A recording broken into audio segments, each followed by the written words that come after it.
Nada, Mimi, no te preocupes que ahora consigo yo papel y tinta. ¡Uy! ¡Irasai!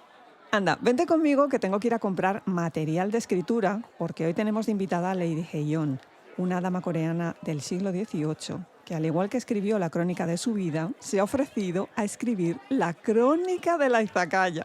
Lujazo total. Venga, vamos, pero antes, que suene la música.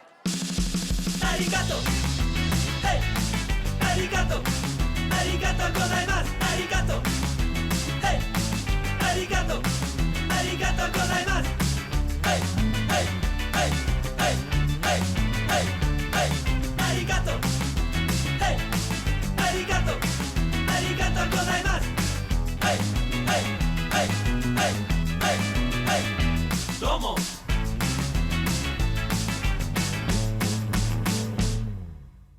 Hola gente, ¿qué tal? Les habla Mimi Suku y hoy en la Izakaya vamos a hablar de Han Gun Nok, Recuerdos escritos en el silencio. Los escritos autobiográficos de Lady Heion, una princesa de la Corea del siglo XVIII. Esta obra, que también se conoce como Han Yuk Mayok o Memorias escritas en el silencio, es una recopilación de 4 manuscritos realizados por la que en ese momento era la abuela del rey Suyong, pero que en su momento fue la esposa del malogrado príncipe Sado, princesa en vías de convertirse en reina de Corea, y que es considerada una obra maestra de la literatura coreana contemporánea. Pero empecemos por el principio. ¿Quién es Lady Heion? ¿Por qué es tan relevante? ¿Qué fue su vida? ¿Qué hizo que sus escritos fueran tan relevantes y se convirtieran en una ventana a la vida de la corte del siglo XVIII, así como una voz testifical del famoso incidente del asesinato en manos de su padre, del príncipe Sado? Pues se sabe mucho de ella y a la vez no se sabe lo más básico. No existen registros históricos de cuál era el nombre personal. En esa época, en el siglo XVIII, en la Corea de Joseon, los nombres personales de las mujeres no quedaban registrados en ningún sitio. Los conocía su familia y pare usted de contar. A ellas se les referían dependiendo de su posición dentro de la familia.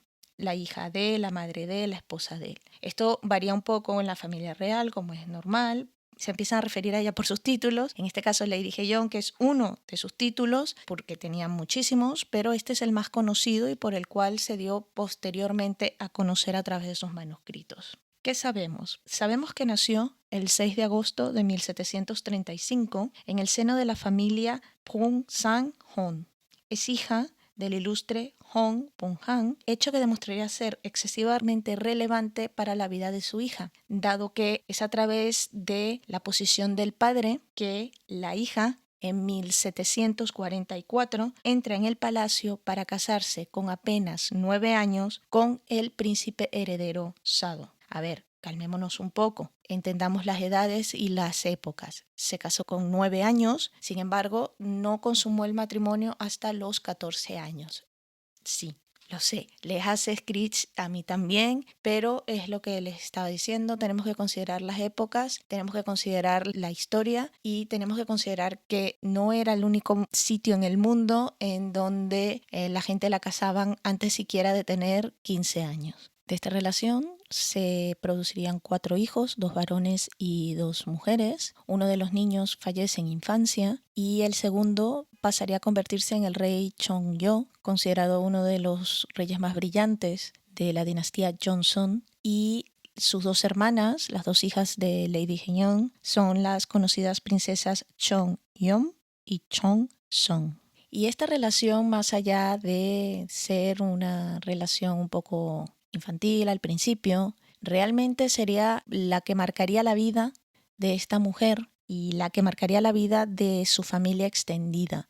No en vano, el padre, Hong Pang, era tutor del príncipe Sado, mano derecha e izquierda del padre de Sado, del rey Joseon, y sería también el motivo y la razón por la cual ella y toda su familia caerían en las desgracias más aférrimas después del incidente del asesinato del príncipe Sado. De hecho, este incidente y la decisión de ella de continuar con vida sería el gran peso que llevase durante sus 80 años de vida, porque ella fallece en 1815.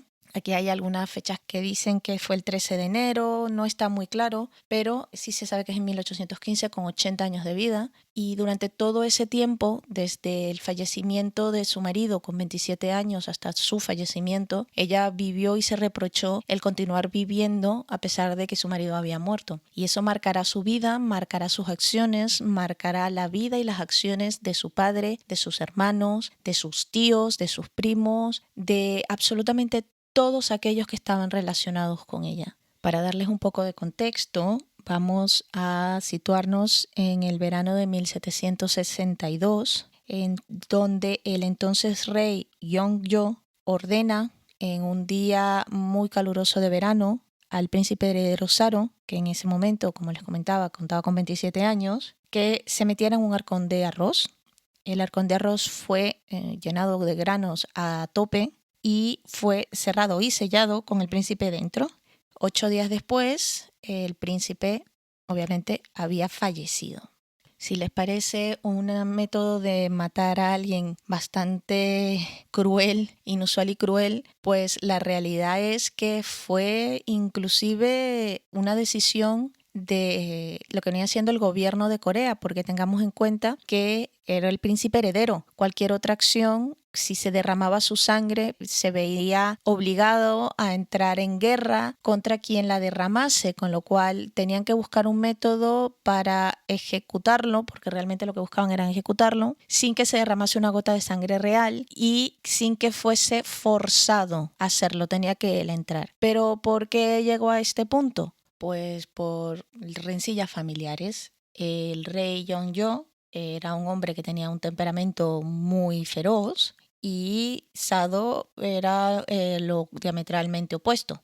Estaban constantemente peleando. Sado, según cuenta ella, era una persona muy tímida, muy débil y siempre estaba siendo tocado por su padre. Y esto generó que fuese cada vez más receloso en la relación con su padre, lo que a la vez el círculo vicioso, pues el padre arremetía más contra el hijo. Y la cosa no era tampoco muy favorable con respecto de la madre, porque con su madre tenía exactamente el mismo problema. La madre, para evitar caer en desgracia con el marido, con el rey, de entre el 95 y el 99% del tiempo se ponía del lado del rey contra Sado. Y esta situación se hizo inclusive más agravada cuando a Sado se le nombra como príncipe regente y empieza a tomar una serie de decisiones que su padre no estaba muy de acuerdo. Hagamos el inciso, fue nombrado regente con 15 años. El chico no había terminado de ponerse los pantalones largos cuando ya tenía que mandar en una nación, y además una nación tan difícil como Corea. La idea detrás de esto era intentar que a través de las decisiones se convirtiera en un buen rey. Sin embargo, el rey no entendió que las decisiones de Sado eran lo correcto y decidía humillarlo públicamente. Le prohibía temas tan relevantes como visitar las tumbas ancestrales, participar en eventos judiciales, y lo castigaba frente a las damas de honor, llámese concubinas o amantes del padre, y los eunucos de la corte. Obviamente todo esto llevó a Sado a tener una salud mental bastante mala y empieza a degenerar muchísimo a partir de 1752 con el fallecimiento de su hermana, la princesa Wang Yo, porque era uno de las pocas puntos de apoyo con el que él contaba en la corte y el dolor para él fue insuperable, lo que empieza a desarrollar problemas mentales. Se dice que empezaba a tener alucinaciones en donde veía al supuesto dios del trueno, que a su vez lo dejó con fobias a las tormentas y un pánico a cualquier grabado que llevase los caracteres del texto. En 1757, la madre adoptiva de Sado, así como otra de las esposas del padre, murieron. Y lamentablemente fueron las dos mujeres que durante su crecimiento habían sido amables con él, lo habían más o menos cuidado y murieron con un mes de diferencia, lo cual ya lo destrozó completamente. Y empezó a mostrar violencia con la gente de alrededor. Mostraba violencia con los eunucos, mostraba violencia con Lady Jeon. La situación fue empeorando con el paso de los años. Ya para 1760, después de una serie de incidentes que están registrados en donde aparecían cuerpos de sirvientes mutilados, golpeados por él, en donde también habían innumerables recuentos de instancias en donde había violado a las damas de honor. El punto ya de quiebre de la relación se da en ese año, en 1760, cuando le exige a la princesa Wanwan, que era la hija favorita de su padre, que usara su influencia a favor de él. Cuando ella se niega, amenaza con matarla, y hay algunas cuentas que dice que también intentó violarla, teniendo en cuenta que era una niña en ese momento. Este declive lo llevó a que el rey Yeonjo tuviera que actuar porque había un miedo fundado de que iba a terminar matando a todo el mundo. Y de esta manera es como un 4 de julio de 1762 termina en el Arcón del Arroz. Solución que en parte también se tomó para proteger a Lady Jeon y al hijo inocente que estaba llamado a ser su sucesor y por lo tanto el próximo príncipe heredero, porque en aquel momento en el reino se practicaba el castigo comunal, lo que significa que cualquier castigo que se le aplicara a Sado tenía que aplicarse a su esposa e hijo. El rey ni quería aplicarle el castigo a la Lady Jeon, ni mucho menos deseaba matar al hijo de Sado, siendo el descendiente del trono. Así que lo que hizo fue despojarlo de absolutamente todos sus títulos y le ordena subirse en el cofre de arroz, y 8 días después fue declarado muerto cuando abrieron el cofre y no tenía vida. No se sabe en qué momento esos 8 días, pero bueno, 8 días después estaba muerto. ¿Qué pasó entonces? Una tormenta social importante, porque 15 días después de que él fallece, con la intención de restaurar la sucesión real, que en ese momento estaba rota porque no había más herederos y entonces iba a pasar a otra rama de la familia, se le restituye los títulos, y lo que se hace para evitar que a ese niño le caiga encima el peso de los crímenes del padre es que el hermano mayor de Sado, que había fallecido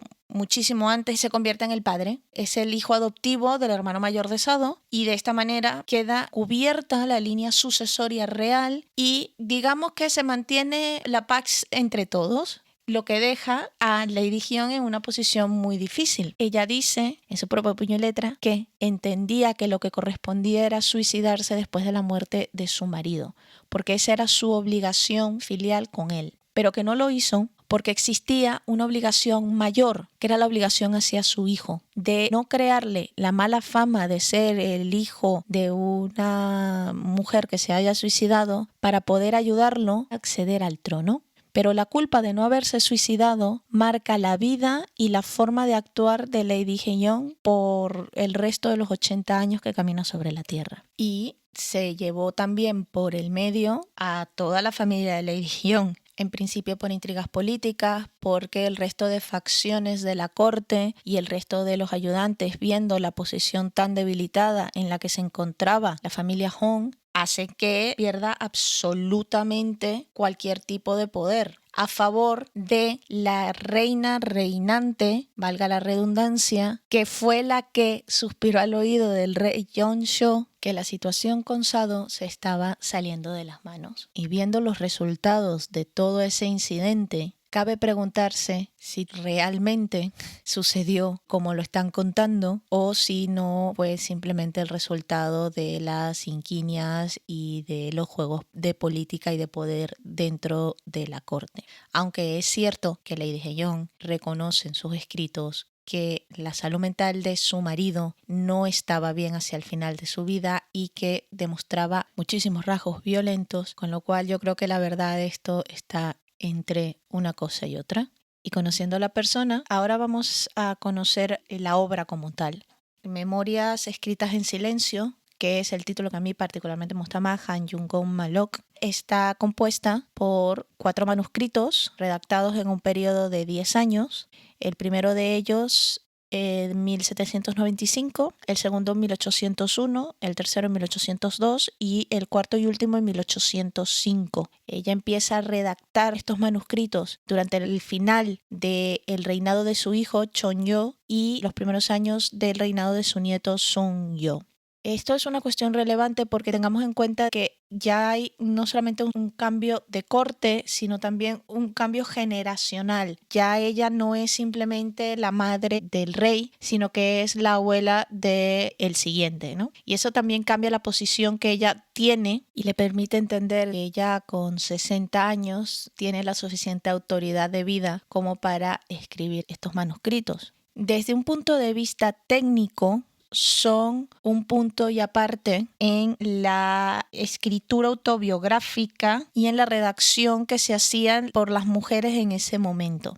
Las mujeres escribían y existen muchas autobiografías de la época, pero todas limitadas a lo que serían las tareas de la vida cotidiana. Los manuscritos de Lady Hyeon rompen con eso utilizando diferentes géneros que discutiremos un poco más adelante y lo hace dando un puño sobre la mesa porque no solamente rompe con lo que son los temas tradicionales de una autobiografía de una mujer del siglo XVIII en Corea, sino que rompe con la tradición de escribir este tipo de memorias en un chino literario, que era lo que se acostumbraba a hacer especialmente por los hombres de un cierto estatus. Ella dice no y escribe sus memorias en Hangul. ¿Qué hace esto? Que esas memorias sean accesibles a las masas y a nosotros como lectores modernos. Si lees los 4 manuscritos, ella está haciendo un argumento. Ella está defendiendo su vida, está defendiendo su historia y está defendiendo a su familia. Y lo hace de tal forma que sea el pueblo en que se entere lo que pasó y no le importa o le interesa que sean la corte, los académicos, los políticos, quienes conozcan su mensaje. Esto es, sin lugar a dudas, un gran zasca en toda la cara del poder político masculino de la época. Y hace este argumento dando como pequeñas ventanas a lo que fue el incidente y cómo afectó el incidente, pero centrándose más en su vida propia, en la vida de aquellos que los rodean y cómo eso se fue hilvanando en los 2 personajes centrales. Y es en el 4º manuscrito, el de 1805, en donde, expiando un poco su culpa, entra a detallar lo que pasó, lo que lo causó, la relación entre su marido y el suegro, y le da ese sentido de historia que se va hilando y llega al gran desenlace que supuso la destrucción de su vida y de su manera de testificar lo que sucedió y de defender lo que allí sucedió. La primera memoria es una narración mucho más personal de quién era Lady Hyeon antes de entrar en el castillo y casarse con el príncipe Sado, de quién era su familia, cuál era su mundo, las relaciones que tenían con su padre, con su madre, con su hermana, con su hermano. Entra un poco en su ambiente más privado y está hecho en el género epistolar porque su sobrino, el único heredero que quedaba de la familia Hong, le escribe reprochándole que su tía nunca le escribe y que nunca le cuenta de su familia y de la familia Hong, y ella toma la batuta epistolar y le redacta una carta en donde ella cuenta su historia, indicándole, y esto me pareció magistral, que ella no era muy dada a escribir cartas porque cuando entró al palacio una de las primeras cosas que le dijeron sus padres era que se tenía que olvidar de que tenía familia, que su familia ya no era su familia y que tenía que disminuir en lo mayor posible cualquier comunicación escrita con ellos porque se podría considerar que se estaba traicionando a la piedad filial que le debía a la familia del marido, que era el rey, un rey que por otra parte siempre la trató a ella muy bien. Entonces ella cuenta cómo cuando recibía las cartas de la familia, las leía e inmediatamente hacía que o bien mojaran el papel para que se perdiera la tinta o bien con una navaja raspaba la tinta y utilizaba ese papel para dar contestación, y lo mismo hacían en casa de sus padres, hasta que ese papel ya quedaba destrozado y no se podía usar, pero no quedaba ninguna evidencia de la comunicación entre una familia que en teoría ya no tenía que ser. Es también esta memoria una apología a su padre y al carácter carácter y a intentar limpiar el nombre de su padre que tanto había sufrido a manos de ella, y lo representa como un hombre piadoso, que cuidó a su madre enferma, que cuidó a su hermana enferma. O sea, básicamente una defensa por la vida de ese padre que quedó tan marcada por estar relacionado con el príncipe Sado y el incidente del príncipe Sado. Y también es una apología de su decisión de mantenerse con vida, de no suicidarse después de que su marido falleciera y las razones por las cuales no lo hizo, el sentido de obligación moral de mantenerse viva por su hijo, ni siquiera por sus hijas, para evitarle mayores desgracias y permitirle alcanzar su destino.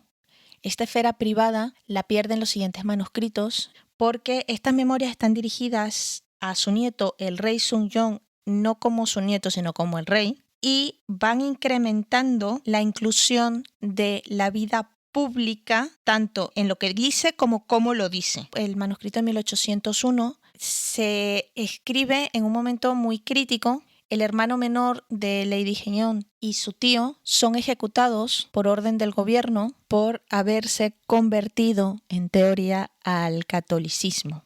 Es importante resaltar que este manuscrito, que está dirigido al rey, está escrito desde una voz que está muy indignada con las decisiones que su nieto ha tomado y está hecha en forma de memorial. Si hemos visto dramas o dramas históricos, que al emperador se le ponen siempre en una mesa una serie de documentos que él abre como si fuese un acordeón, que se dicen los memoriales, que son los cuentos, las historias que le envían sus ministros respecto de situaciones que están pasando. Pues esos memoriales también podían ser cartas de agravio, en donde se podía detallar una situación que estaba pasando, muy indignante, solicitándole al rey que lo corrigiese. Este tipo de memorial, específicamente la de las cartas de agravio, era un privilegio exclusivo de los hombres que tenían permiso de participar en la vida pública. Este señor agarra y dice, no, yo, un ciudadano privado, voy a dirigirme al rey con mis agravios por esta situación tan injusta con mi hermano y con mi tío, los cuales han sido ejecutados y han mancillado su nombre sin tener las pruebas oportunas ni necesarias,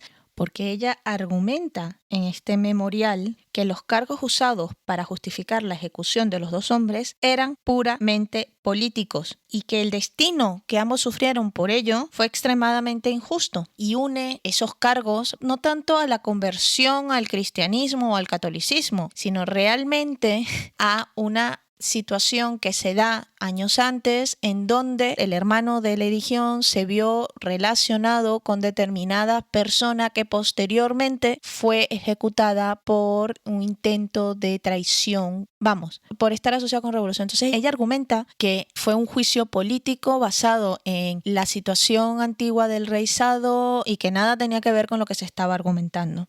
Y no bastándole simplemente decirlo y dejarlo claro en Hangul para que todo el mundo se enterara, procede durante todo el memorial a presentar cada una de las evidencias para desvirtuar las alegaciones que estaban hechas contra el hermano y contra el tío y que los llevaron a la ejecución. Además de hablar con un grado de indignación moral que en esa época no se le permitía a la mujer, porque en teoría ella tiene que callar y ser, pues esta señora pues no me callo y no soy, y te lo hago en un lenguaje que tú conozcas. Con el mismo método escribe el memorial de 1802, pero este memorial se enfoca mucho más en dar un recuento sobrio y a veces nostálgico de la obsesión que tenía Chonyo en conseguir restaurar la imagen de su padre, inclusive desarrollando planes para montar un memorial que recuperase el honor de sus ancestros, y cuenta cómo creo que era su cumpleaños 60 o poco antes de su cumpleaños 60, él se la lleva en una procesión grandísima, la pasea por todo Corea para conocer el sitio donde va a poner la tumba de su padre y probablemente la de ella posteriormente. De hecho, en un momento le dice a Sunyo, tan grande es la obligación filial que estuvo sobre el peso de tu padre, que su obsesión era restaurar la imagen de un padre que poco conoció porque tenía 8 años cuando lo mataron, pero que vio cómo destruyó la vida de su madre. Le da un matiz humano a un rey que ya era muy amado y que fue considerado y sigue siendo considerado uno de los reyes más brillantes de la dinastía Joseon, pero es el perfil de la piedad filial de ese hijo por sus padres, a pesar de la estructura que evitaba que se le diera el respeto y que él consideraba que merecía.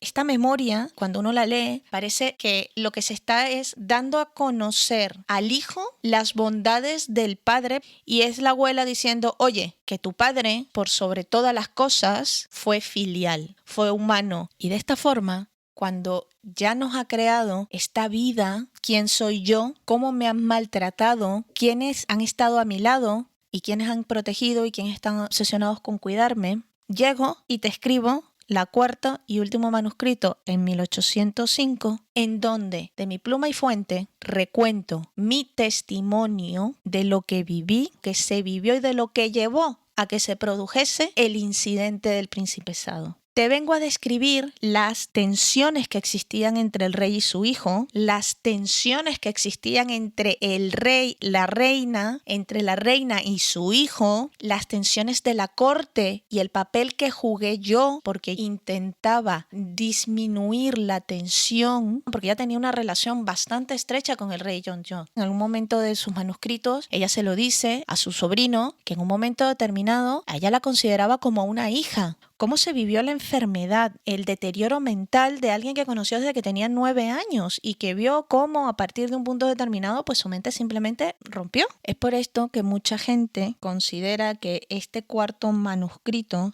viene a funcionar quizás como un capítulo final de una novela que se viene hilando desde el 1795 de forma muy crítica con los participantes y que en esta memoria resuelve muchas de las preguntas que quedaron sin respuesta y que se generaron durante todas las memorias que la precedían, considerándolo el verdadero único recuento de lo que pasó en ese incidente. Este punto ha sido extremadamente criticado por los historiadores y por historiografistas, porque cuando ella decide narrar en primera persona los hechos y acontecimientos que están viviendo, ella rompe con la necesidad objetiva de separarse de la historia. Entonces, como ella habla en primera persona, bailando entre lo privado y lo público, esto rompe con los estándares ortodoxos de la historiografía. Entonces, mucha gente no le da ese contexto de un recuento de la verdadera historia, sino más bien una narración de un punto de vista de alguien que sí vivió eso, pero que realmente no tiene las perspectivas necesarias para que se consideren verdaderos. Críticas y opiniones aparte, lo que es claro es que estos 4 manuscritos son una ventana a una Corea del siglo XVIII, a la corte real de una Corea del siglo XVIII, marcada por las intrigas, por las desgracias familiares, por la necesidad de sobrevivir a pesar de querer morir, por la culpa, por el sentido de vale todo para quitar a alguien del poder y ponerme yo. Y también son una ventana a la vida privada de esta mujer y de la gente que estaba alrededor de ella, porque obviamente es indiscutible de que en esos manuscritos se habla de otras personas, se hablan de las princesas, se habla de las reinas, se hablan de otra gente. Entonces es como, te voy a dejar entrar en este mundo que está tan separado de nosotros, lo voy a hacer a propósito en un lenguaje que tú lo entiendas, para que tú entiendas la historia. Tenemos que entender de que nosotros vemos este manuscrito como un todo, pero realmente fueron 10 años desde el que se hizo el primero hasta que se hizo el último. Realmente no creo que ella lo pensase como una obra completa, pero al final así fue que lo hizo. Son los historiadores posteriores los que hacen la edición de esos manuscritos, intentando darle un sentido al trabajo y a la obra de Lady Haeyeon. Y después de toda esta historia y pasaje y vida que les he llevado, ¿dónde se pueden leer estos manuscritos? Actualmente, el libro de referencia es Memorias de Lady Haeyeon, los escritos autobiográficos de la princesa heredera de Corea del siglo XVIII, de la doctora Ja Hyun Kim Habuch. Lo único malo está en inglés. Estuve investigando para traerlo aquí a Izakaya de ediciones que se hayan hecho de este libro en otros idiomas que no fuera el inglés, o sea que se hubiese traducido al español o inclusive al portugués, a otros idiomas no. Yo entiendo que también tiene que ver un poco con el hecho de que este es un libro que se hace a nivel académico porque la doctora Kim Habush es quien estudia los manuscritos y las versiones que tienen y la que decide esto se tiene que contar de esta manera y tenemos que utilizar esta versión porque es la versión que más completa nos llega y lo hace desde un punto de vista académico. El libro es una gozada para leerlo, lo recomiendo muchísimo, lo disfruté muchísimo, no solo los manuscritos de Lady Hyeon, sino también el trabajo y todas las notas y toda la información que la doctora Kim Habush hace en el libro. Si quieren saber más de esto, sí es verdad que existe una cantidad de recursos por internet y buscando así un poquito en este mundo de los dramas, que sabemos que todo es un K-drama. Efectivamente, hay un K-drama. Es bastante antiguo, se llama Memorias de Lady Hyeon, es de 1988, 62 capítulos que se emitieron miércoles y jueves por la cadena MBC, con una duración de 60 minutos cada uno. Madre del amor hermoso, aquello fue un drama, pero que bueno, actualmente es un poquito difícil de conseguir. Sí he tenido algunas noticias de que lo puedes conseguir por Wave, wavve.com, pero como todo lo que nos viene de Corea, tienes que tener una cuenta y es mucho más sencillo que puedas ver todos los capítulos completos si tienes una VPN, una dirección en Corea que para nosotros los extranjeros. De todos modos puedes buscar referencias y algunas referencias se consiguen por internet. El Instituto Coreano de Traducción de la Literatura, por ejemplo, tiene un pequeño video de 9 minutos aproximadamente con subtítulos en español contando la historia de las memorias de Lady Hyeon y un poco lo que hemos estado hablando hoy aquí en el programa, así que también está allí. En cualquier caso, yo creo que esta mujer, sus 80 años de vida los llevó muy honradamente. Creo que fue rompedora en la manera de reivindicar su vida y su posición y sus decisiones en un momento en donde a las mujeres no se le permitía hacerlo. Creo que fue inteligente haciéndolo de una forma en que fuese la historia quien la juzgara y no los académicos y no la política y no el mundo cerrado. Y sobre todo creo que fue muy valiente en continuar viviendo con una culpa que muchas veces en sus escritos decía que la ahogaba. Así que donde esté ahora, espero que haya conseguido la paz que tanto buscaba en sus escritos y espero que ustedes hayan disfrutado conocer de esta princesa que nos dio puestos de primera fila a uno de los incidentes históricos más reconocidos de Corea. Y si no quieren perderse ningún incidente histórico del programa, acordaros que tenéis que suscribiros en el más, el check, el corazoncito, el suscribirse, el me gusta, que tengan la plataforma en donde nos escuchen. Eso nos va a dar a nosotras mucha alegría porque nos encanta saber que esta comunidad crece y también nos ayuda un poco con el bicho del algoritmo. Y si queréis comunicaros con nosotras, sabéis que está nuestra página web podpage.com/historias-de-una-izakaya/. Si no, eso es mucho jaleo, simplemente ponéis en cualquier buscador Podpage Historias de una Izakaya y salimos ahí de primero. Y ahí vas a conseguir los links a todos los episodios, los links a todas nuestras plataformas, nuestras redes sociales, absolutamente todo lo que podáis querer y necesitar para poneros en contacto con nosotros y poder disfrutar de nuestros programas. Cuidaros. Bye bye.